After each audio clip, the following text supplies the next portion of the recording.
when you have an equation that you want to solve, or maybe it's a statement you're trying to prove, or maybe it's just an expression you're trying to simplify, those are probably the most common uses of the trig identities. A lot of times what you're given doesn't really fit very well in the problem and makes your task more difficult. So if you can figure out ways to take what you're given and trade it out for something else that's equivalent, so you're not really changing the overall problem, but will change how it looks, sometimes you can change it in a way that makes it much easier to work out. Okay? And so that's the idea with identities, is to be able to do that sort of exchange of, well, here's the one expression I had, but if I replace it with this expression instead, then things start to fit together better. I can do some algebra that I couldn't do with the other one, or I can do some canceling that I couldn't do with the other one, or whatever the case might be. So it just fits better. Okay? So that's the idea. That's what we're trying to accomplish when we use identities. So first we need to know what our identities are. So your sheet here had 5 of them on it. How many did the... 3. I guess it helps if I turn it on. Come on. Hello. There you are. So the video started out with the first 3. And then I'm going to fill in the last 2 for you, and then we're going to do some practice. Okay? So, reciprocal identities. Michaela, what are the reciprocal identities? Secant equals 1 over cosine. Secant equals 1 over cosine.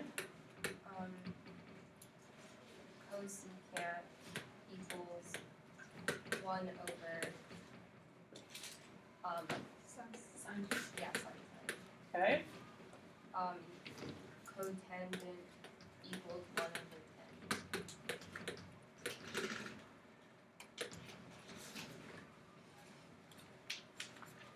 So those should look familiar.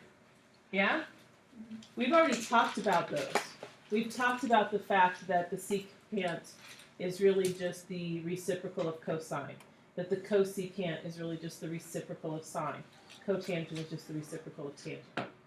We've already used that idea in the last trig chapter when we were actually trying to find all of our trig values. If we knew what sine was, we just took the reciprocal, we got what cosecant was.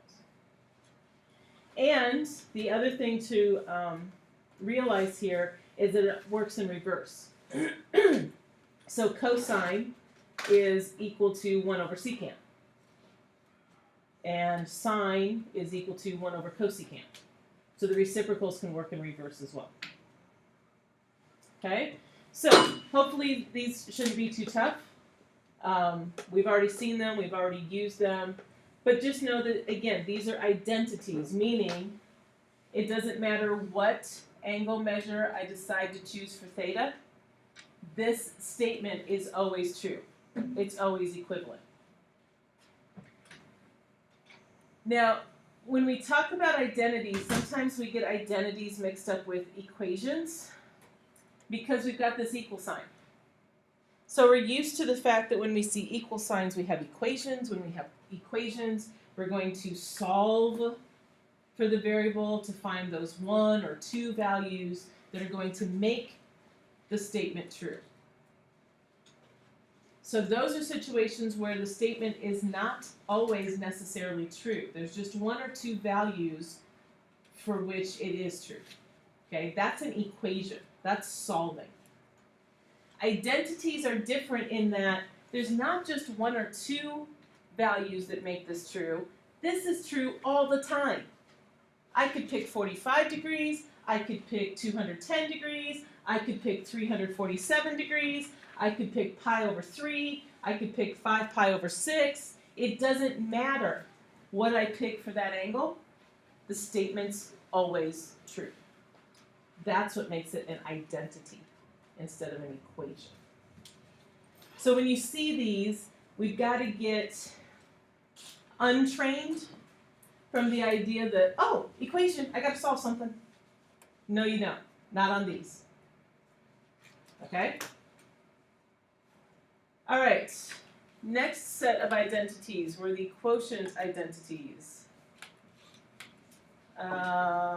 Emily, what were the quotient identities? Tangent equals sine over cosine.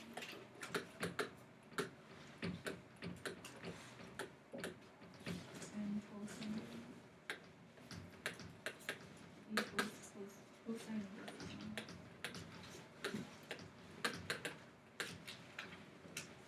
Those look familiar? At least this one anyway, right? We've used this one before. Comes from the idea that in the unit circle, if tangent is equal to y over x, but then y is just sine and x is just cosine, then we can replace those and make it sine over cosine, right? And then cotangent is just the reciprocal of tangent, so it's going to be cosine over sine. Pythagorean. Oh, you need to give me a little more time with this. I keep trying to snooze it and it keeps coming back to me in like 5 minutes. Pythagorean. Alton, what was the Pythagorean identity? It's the first one or all three? Start with the first one. I can only write one at a time. Sine squared radian plus cosine squared radian equals 1. So that's the main one. That's sort of the mother of all Pythagorean identities, because anything else you can figure out from this. So this is the one to make sure you know. And I would even say memorize. Now we'll talk in a few minutes about how much of this you have to memorize. But this one you should have memorized. Sine squared plus cosine squared equals 1. Okay? Notice that when we talk about a trig function being squared, where we put the exponent. Yep, so it's in between the trig notation and the angle variable. The reason for that is that if we write it like this,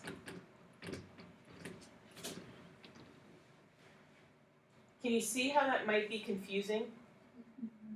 Like, does that mean I'm supposed to take the angle squared and then sine? Or does that mean I take the sine of the angle and then square it? Like, it's not real clear.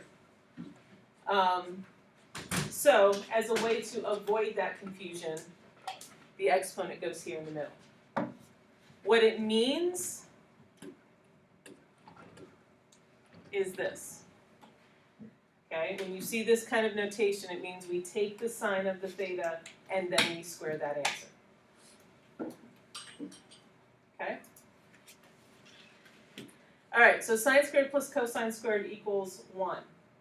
But then there were two other versions that he gave, and I think he even showed you this, that you can come up with the other versions by dividing all of the terms in this one by the same thing. So if we divided everything by sine squared, for example,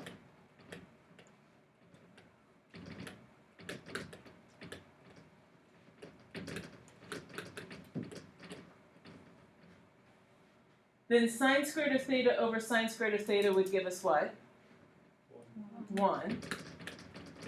Cosine squared over sine squared would give us what?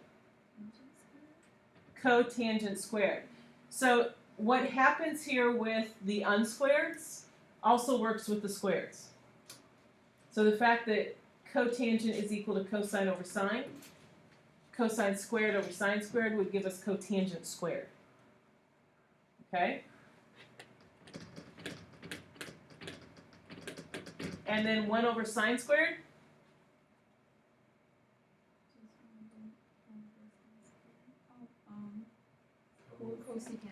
Right, so that also works for squareds. 1 over sine is cosecant, so 1 over sine squared will be cosecant squared. So this is one of the other versions that he gave you as a Pythagorean identity. The fact that 1 plus cotangent squared equals cosecant squared. Okay? But again, you don't necessarily have to memorize this version as long as you realize that I can get that version by just dividing everything by sine squared. Okay? We can also go back to the original.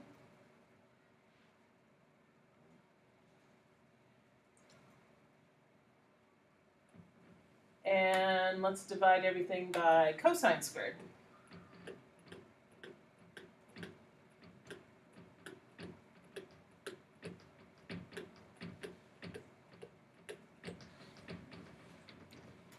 So now what would sine squared over cosine squared be? Tangent squared. What would cosine squared over cosine squared be? And then 1 over cosine squared? So there's the other version. So all three of them are called Pythagorean identities because they all come from this sine squared plus cosine squared equals 1. They're all useful, but I don't think it's necessary to memorize them all as long as you can just know how to get the other ones if you need them. Because honestly, the one you're going to use most often is sine squared plus cosine squared equals 1. I would even say, I would probably wager 75% of the problems that you're going to do, whether it's simplifying, proving, solving, whatever we're going to do with these identities, probably 75% of them are going to use the Pythagorean identity in some way, shape, or form. So you've got to know it. You've got to be comfortable with it. Okay? Now the other thing to also realize is that along with being able to come up with these other versions by dividing, we can also come up with slightly different versions of this by just moving terms around. So for example, if I subtract sine squared from both sides, then I get cosine squared equal to 1 minus sine squared.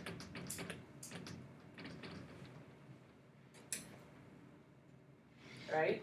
So again, it's another slightly different version from what we started with, but it comes from that Pythagorean identity, and it also can be really helpful sometimes to switch things in and out. Similarly, I could subtract the cosine squared from both sides and get sine squared equal to 1 minus cosine squared.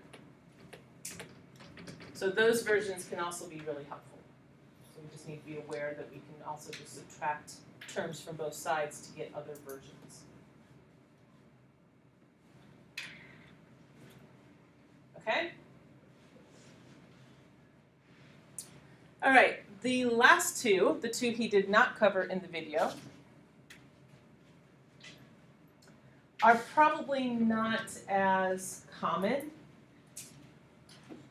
when you're working with problems, but they do show up now and then, so you need to just kind of have them at your disposal so that you can refer to them. The first one's called the co-function identity, and it looks like this.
Yeah, so this is supposed to be recording right now, so whatever you don't get to, just go on campus and watch the rest.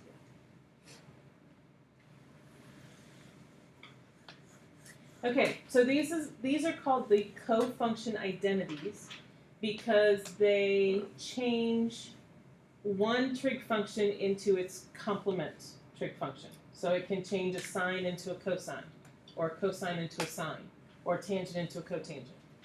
Okay? Where it comes from, do you remember the problem? I wonder if I could find it quick. It was in, actually I just handed back to you your last booklet, right? I think, look at, I want to say 2-2. 2-2 was the one where we did right triangle. Oh wait, maybe it's 2-1b. Which one did we do right triangle applications on? 2-1b? Yeah, so remember this problem?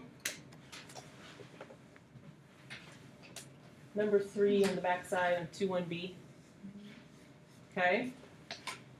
And if you remember, when we were trying to figure out what the distances would be for x and y for this hole, right, which was a 30 degree, when we got to this hole, we realized that the triangle that could be made this way would just switch the cosine and the sine.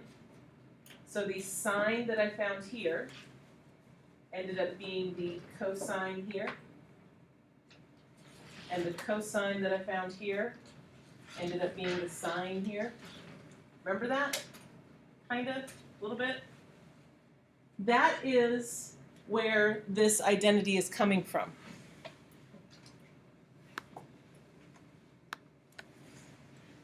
The idea that if I want the cosine of the theta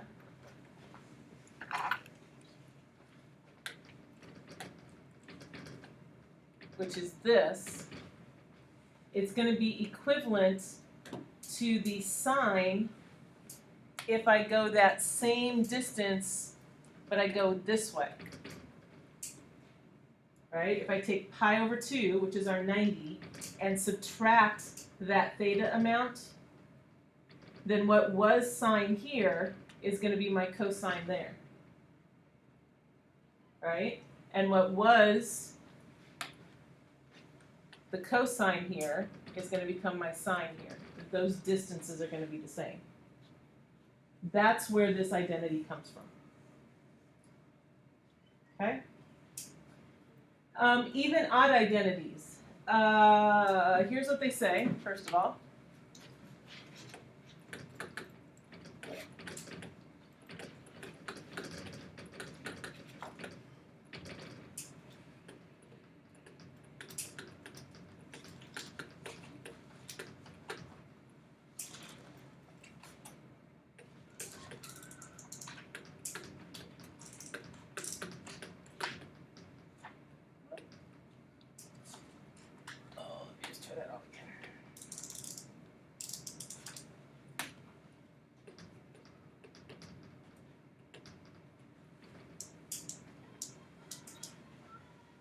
All right, that's what they say.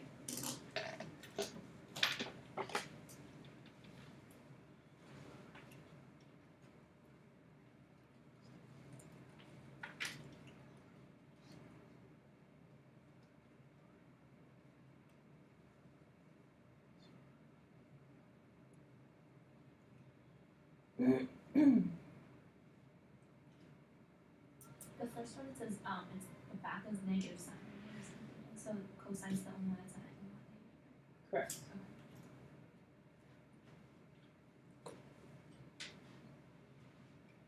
And for once, that's not me making a mistake. That is actually what it's supposed to be.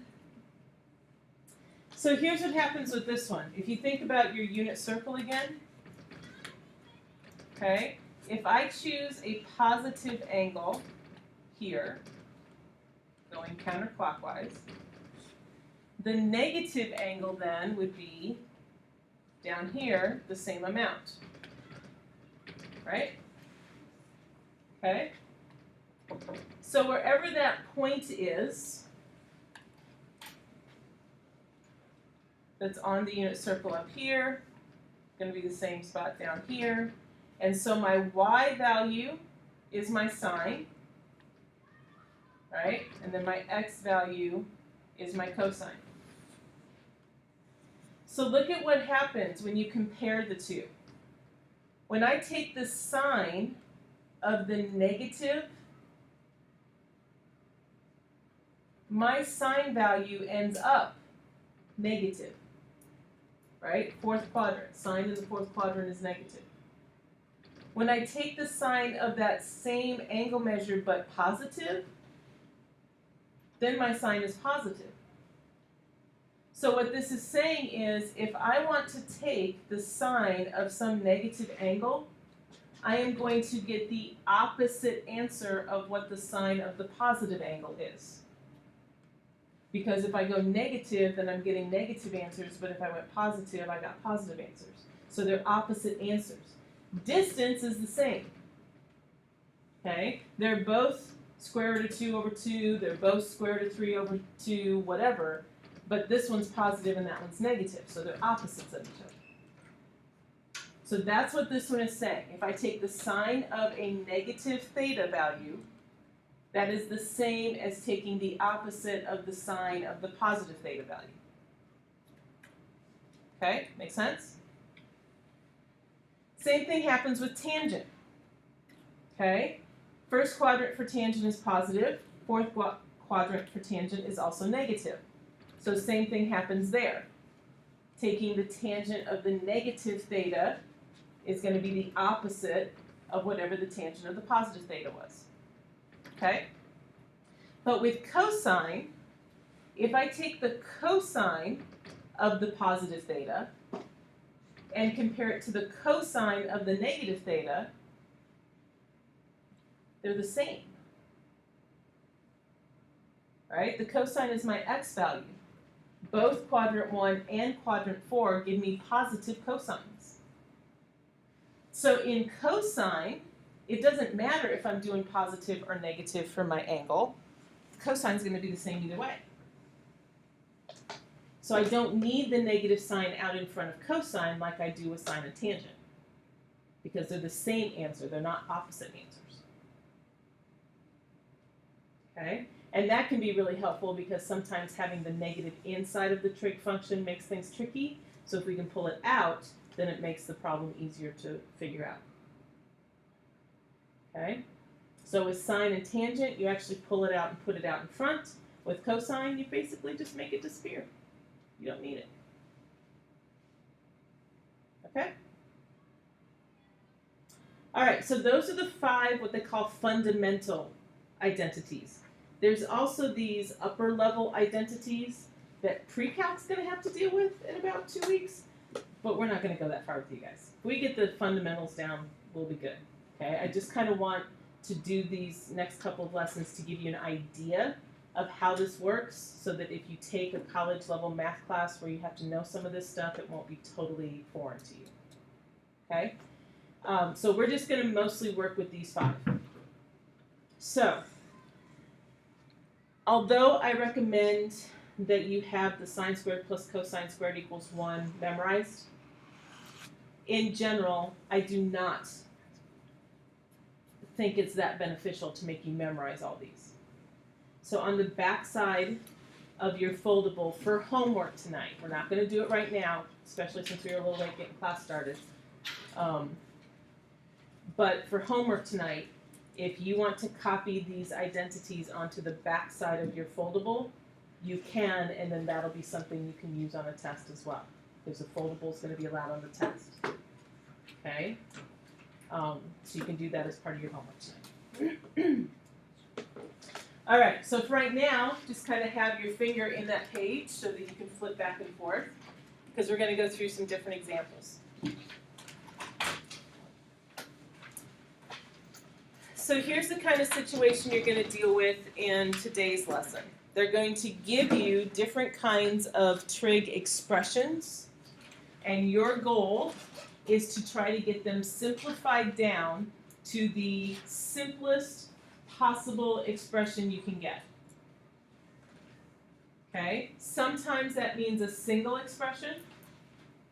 sometimes not, but it's certainly something simpler than what you started with.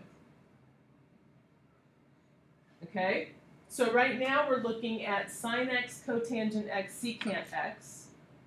It is a single expression, so if there's no operation sign between these, we're assuming we must be doing what? Multiplying, okay? So this is really sine x times cotangent x times secant x. Okay? So, as you look through the identities that you have to work with, there's always two questions you should be asking yourself. What's legal and what's helpful? Okay? There are oftentimes more than one move that's legal. You have an identity that says, I can replace this with this. I can trade out this with this. But it's the second part of that that advises you differently. Because yes, I could replace that part with that, but that doesn't help me. That doesn't make it any easier. That's not helpful to me. So those are always the two things we want to think about. Is it legal? Can I really do that? Is there an identity that says I can make that exchange? And then is it helpful? Does it help me with what my next step should be? Okay? The other thing you want to think about when you're simplifying is that there's really two perspectives to take. One is with the identities. What can I change out one thing for another thing to make things easier? And then the other part is algebra. Sometimes there are just some algebraic moves I need to make things work better. Okay? So we're looking for identities or algebra to help us simplify. And when it's an identity, we have to think, is it legal and is it helpful? Okay? So what do you think with this one? What would be something that I could trade out for something that might fit better?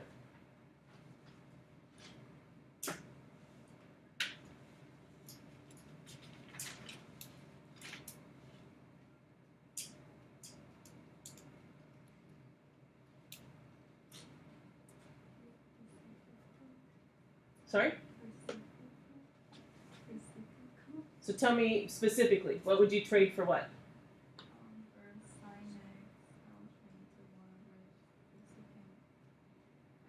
Okay, so is that legal? Do I have an identity that says I can change the sine x into 1 over cosecant x? Is that legal? Yes. Is that helpful? Maybe not so much. Because in terms of where do I go next, I don't know. Okay, so can that happen? Yes. Do I want to make that happen? Doesn't seem like my first choice. Now maybe I have to come back to that because there is no other choice. Maybe I figure out that like that's the only thing I can do. Okay, well then we'll come back and we'll figure out how to make it work. But as a first choice, yeah, not so much. So let's see if we have some other options. Other options of what we could trade out.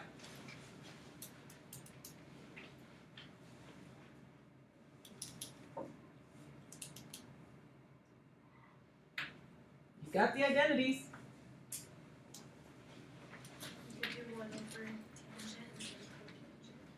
Okay, so we could change cotangent into 1 over tangent x. Legal? Yes. Helpful?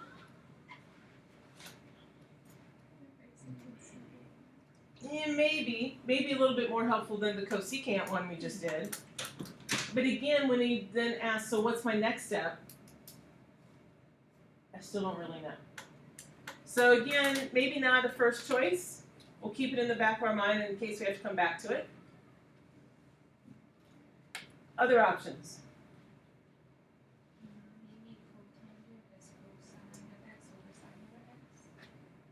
Cosine x over sine x. So if I replace cotangent with that, is that legal? Yeah. Yes. Does that seem helpful? Can you see a possibility of a next step? Yes. Multiply sign. What would you do? Multiply Do what? sign. I wouldn't even multiply it. I would, Just cross it out. yeah, cancel it, right? Because this is really sine over 1, right? So if I change cotangent into cosine over sine, then that allows me to cancel sines out. That seems like a good step towards making stuff simpler.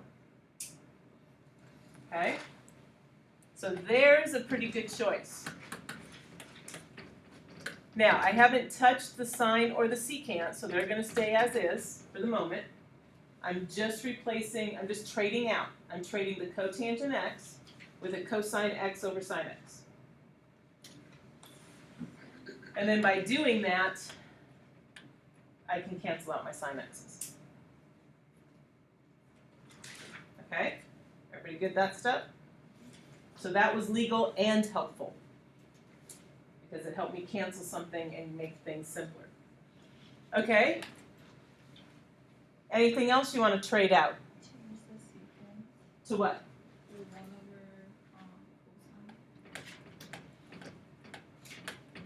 cosine. Legal? Yep. Does it seem helpful? Because now if I take that times the cosine I had left here, now what can I do? Cancel. Cancel those out. So what's left? 1. So this original expression that I had, sine x times cotangent x times secant x, which seemed really complicated and really like, what? It's really just equal to 1. Can't get much simpler than that. Okay? But the way to get there is by using these identities that allowed us to trade things out into something that fit better. Cosine over sine fit better with the fact that I was multiplying by sine because things canceled. 1 over cosine fit better than secant did because then it allowed me to cancel the cosines. And so ultimately I end up with just a 1 as an equivalent answer. Make sense? So that's the kind of thing we're trying to do. Okay? Alright, let's look at another one.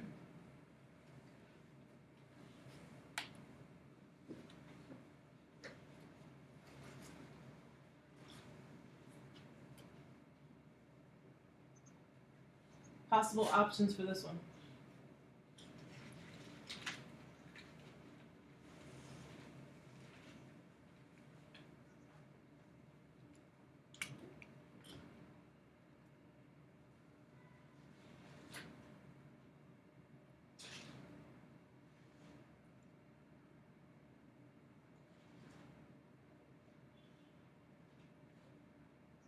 No? Change tangent to sine over cosine and change the cosecant to 1 over sine. So tangent you want to become sine x over cosine x. And then cosecant you want to be 1 over sine. And remember all that is still over the secant x. Are those two legal moves? Are they allowed? Are they helpful?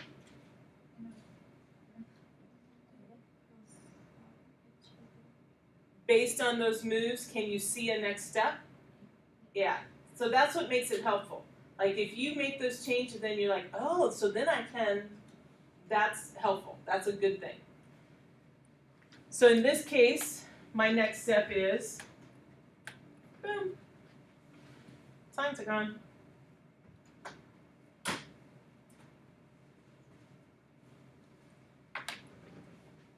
So now I'm left with 1 over cosine x, still over secant x.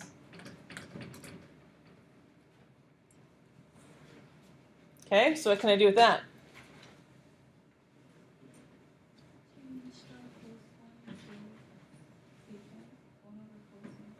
So 1 over cosine is the same as secant. Legal? Helpful? Yeah, because now what's secant over secant?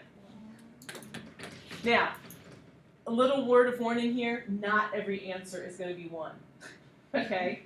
But a lot of times it is. A lot of times they're giving you these big, ugly looking expressions to start with, and you start working them out, and you notice things start canceling, and poof, pretty soon all you're left with is 1. So it's not uncommon that you get 1 for an answer, but not everything's going to end up 1. So, okay? Making sense?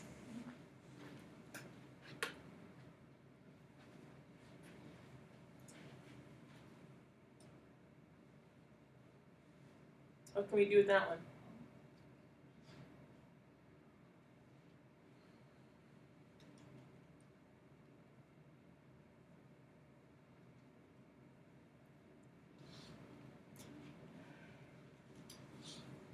Change the cosine and higher into minus x to sine.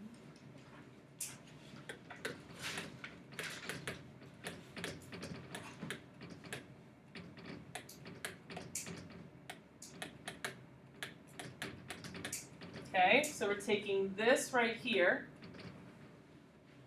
and using one of the co-function identities to change it into just sine of x.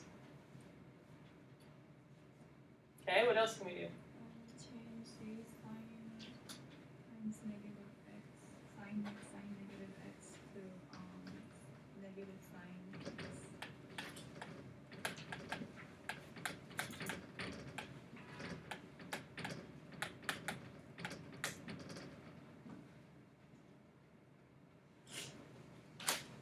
Anything else?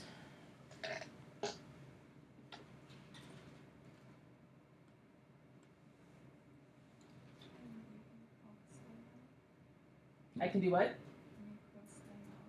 Can I cross them out? No, because in order to cross them out, they have to be factors. I'm not multiplying the sine of x and the 1, I'm subtracting them. Okay, so I'm not going to be able to cross them out. Is there anything else I could do? Multiply by the bottom. I don't know. Let's see. So if I multiply by the bottom,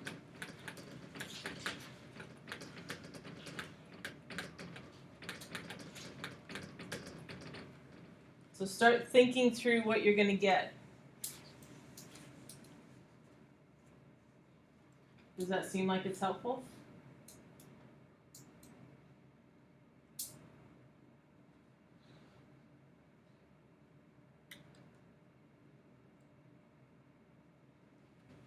I'm not sure. We're going to get 1 minus sine squared on the bottom. What are we going to get on the top? Sine x minus sine x squared minus 1 plus sine x. Yeah, I don't know. Doesn't seem like it's helping me out. So let's see if there's something else. We could always come back to this if we have to, but let's see if there's another option. Is there something else we can do?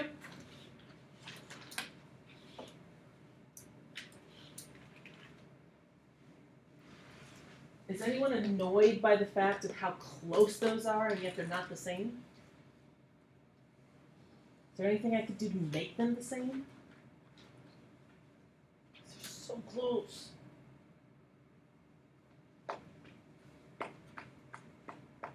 Sine x minus 1, 1 minus sine x. Oh, how do I make them the same?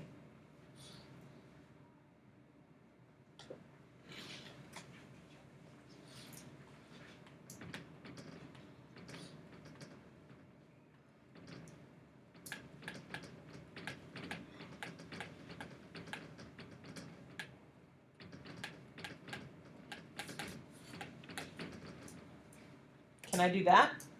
Is that legal? Did that help? Yes. Yeah, because basically negative sine x plus 1 becomes 1 minus sine x. Now they're the same. So anytime you get that kind of a situation where you end up with 2 things being subtracted, and they're the same 2 things, but they're in the different order, If you want to get them to match up so you can cancel them, just factor a -1 out of one of them. Okay? So that now I can make these two cancel because now they're the same thing. And I ultimately then end up with an answer of the -1. That's what I'm left with. So, ooh, negative this time. Wasn't just 1. Okay? So now we're starting to see that, here, these first 2 steps were about the identities, trading things out for something different. But then the next step, I had to rely more on algebra. The fact that I could factor out a -1. That's an algebraic move. And because of that, I then get things that fit better so I can cancel out to get my most simplified answer. Okay, so again, it's that combination of identities and algebra that we're looking at. Okay?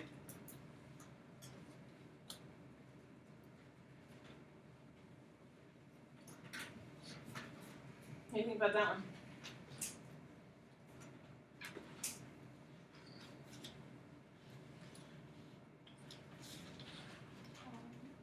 Change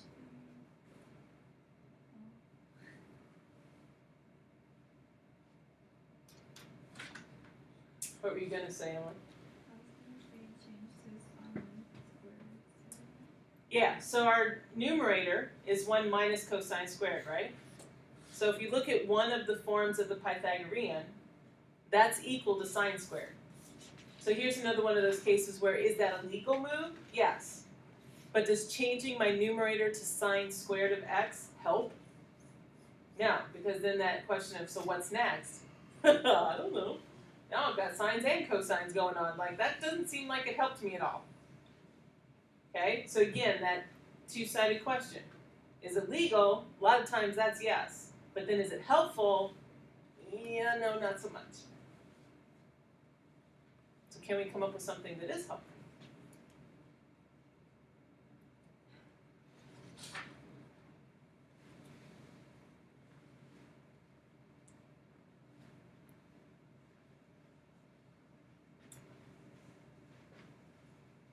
I'll give you your first hint. It has something to do with the numerator.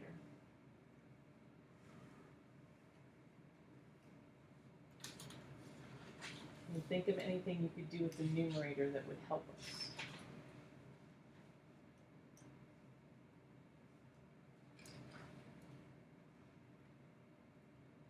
Square by any chance? How would you do that? What do we usually call it when we unsquare it? Square rooting, or what did we do when we had quadratics and we were trying to sort of factoring? Okay, so is there some way I could factor my numerator?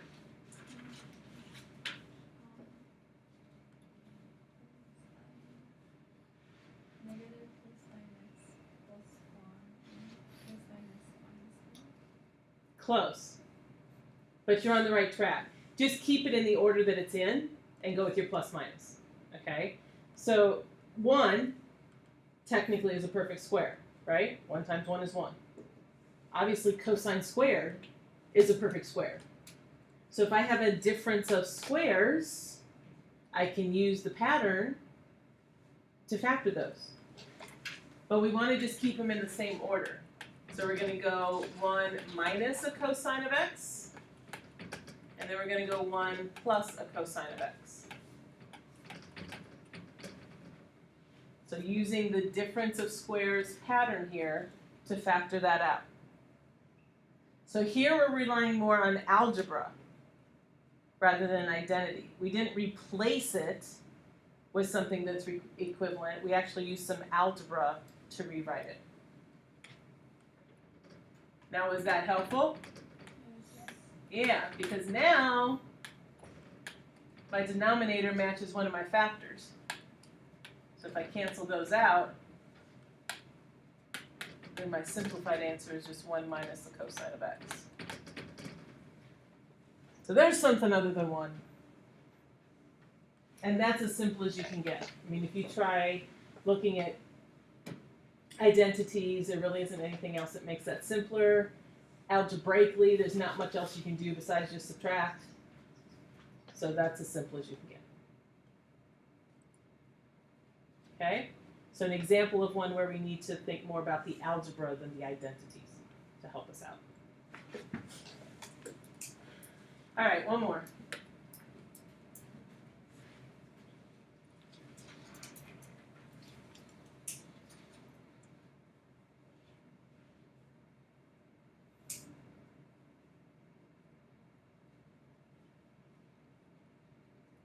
You think we should start with algebra or identities? Identities? What would be an identity that we could use?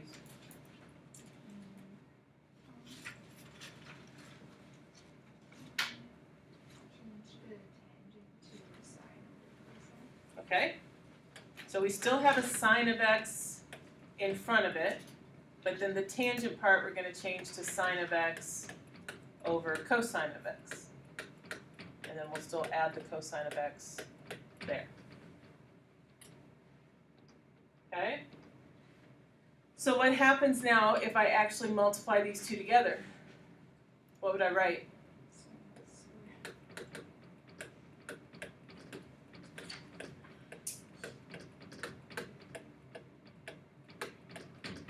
Okay? Ideas on what to do next? Can you cross out cosine? Can I cross out cosine x? No, because we're adding these two, we're not multiplying them. If it was multiply, yes. But with adding, no, I can't cancel them out. So what do I have to do when I'm adding? Say again? No. Squaring is something you have to do when you have two sides of an equation to do it to. So it's not something you can just do to an expression. And can you multiply cosine x to both sides so you can square the first one? I don't have sides. Don't you? This is just an expression. There's no other side, right? But I think you guys are on the right track. Because it sounds like we really want a cosine squared in there somehow. Like, right? Because I got sine squared, if I can get cosine squared, how am I going to make that happen? What has to happen when I'm adding something with a fraction in it? Same denominator. I have to get the same denominator. So how am I going to get a common denominator in this term? Technically it's this, right? Cosine x is cosine square x over cosine x. Right. So we're going to take this and multiply cosine x on the top and the bottom. Right? Just like we would if we were multiplying by 3 on the top and bottom, or by x on the top and the bottom. Well, we're going to multiply by cosine x on top and the bottom. And when we do that, I end up with sine squared x over cosine x here still. But now I get a cosine squared x over cosine x for this term. So now that I have the common denominator, I can combine them and just get sine squared x plus cosine squared x as my numerator, all over that cosine x for my denominator. Which means I can then do what? 1, right? There's that sine squared plus cosine squared we wanted so bad. So Pythagorean says, well, that's just 1. And if I've got 1 over cosine, then that means It's 1 over 1. what's 1 over cosine? Secant. There's my final answer.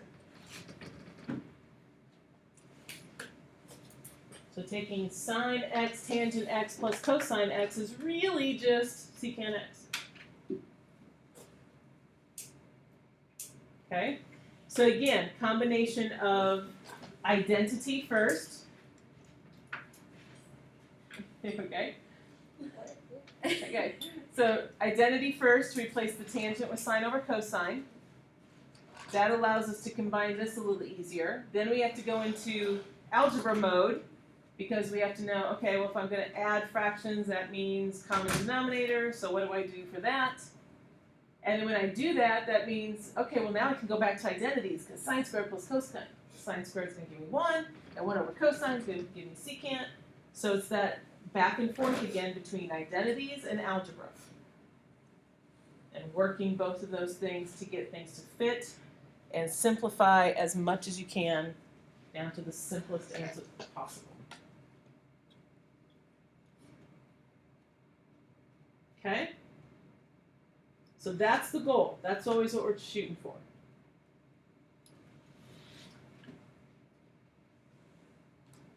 The identities will become more familiar to you as you use them. So even though I'm not asking you to memorize them, you're going to find that certain ones are just going to become much more natural because you use them more and more. Identities are not hard. They're just weird, right? Most of us haven't seen this kind of thing before. So it's something really new. Well, like anything that's really new. Like Alfred, the first time you stepped on a basketball court, were you a basketball star? No. How'd you get to be so good? By practice, right? Well, this is the same thing. You are eventually going to get good at this. But you probably don't feel like it right this moment. And the only way you're going to get to that point where you do feel like it is by practicing. So I cannot stress to you enough how important it is, even more so than usual, that you are doing the practices with this stuff. Because the more you do, the more familiar you're going to get with what your identities are. You're going to start noticing that there are certain things that kind of come up over and over again. Things like, oh, if I end up with fractions, I need a common denominator. So anytime I see fractions, common denominator is going to pop in my head. Now, maybe that's not always how to do it, but a lot of times it is. So it gives me an idea of this is the strategy to use on this one. Or if I see a, 1 minus cosine squared. Well, I could replace it with sine squared, but I also could think of it as a difference of squares and try factoring it. So there's just certain strategies that you're going to see kind of show up over and over again the more you do these, so that when you see something new, you kind of go, oh, this kind of looks like these other ones I did, and on those I know I did this, so I'm going to try that. Gives you an idea where to start. So in that vein, before we go off and do the practice, I have a couple of little practice activities that I want you to do. You're going to work together in your groups, although Emily lost her group. So would one of you be willing to go back and work with Emily on this? Okay, thank you. So you'll have 3 groups of 2. There's 2 different kinds of activities. But the one kind of activity I have 2 different sets of problems on, okay? So we've got 3 little baggies here that have little pieces in them for you to work with. The domino one is going to look like this. They're shaped kind of like dominoes. You're going to find the one that says start on the left-hand side, okay? And crazy as it seems, this is the one you're going to start with. On the right-hand side is a problem, an expression, similar to the examples we just did. So you're going to work out this expression and try to simplify it as much as you can. Once you think you have an answer, then you look through the other dominoes and you look for the answer you think it is on the left side. So that when you find it, so if you decide, let's say that the answer is the secant of theta, then you can line it up next to it and start a chain going like you do in the game of dominoes. Okay? And then the next problem on the right side is the next one you work out, and then you pick whichever answer goes to that. You should end with this one, which says end on it. So you should be able to make the chain all the way through, and this should be your last domino. Okay?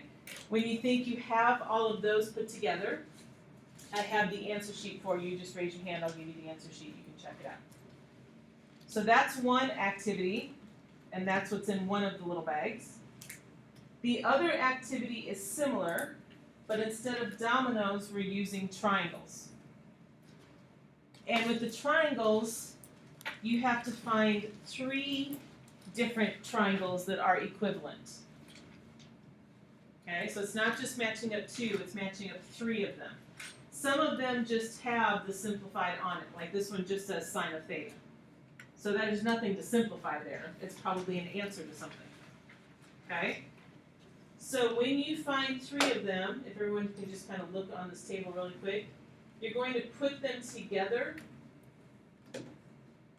like this to create a bigger triangle. Make sense? So the 3 that match, you're going to put them together to create a larger triangle, and then that makes a set. And then you put together another set of 3 to make another set, and so on. So you should end up with 6 larger triangles if you've matched everything up correctly. And again, I have the answer key for that. So once you think you've got them, let me know and you can check. So there's 2 groups of that one. There's 2 different bags with different triangles in them. So they're labeled with a 2 and a 1 on them, so that I make sure I give you the right answer sheet and you don't freak out. You're like, wait, that's not what I got for answer. So what I'd like to do, we'll probably get to 2 of the 3. Maybe we'll only even get to 1. We'll see how the timing goes. So I'm going to hand these out, and you're going to get one of these to start with. So you and your partner can work on one of these. See how many you can put together. If we have time, I'll give you the answer key. You'll check it over, and then we'll try to do one more set, just so you have a chance again to just practice some and see how you do it. Okay? So there's triangles for you guys. And there's some dominoes for you guys. There's some triangles for you guys. Let's see how many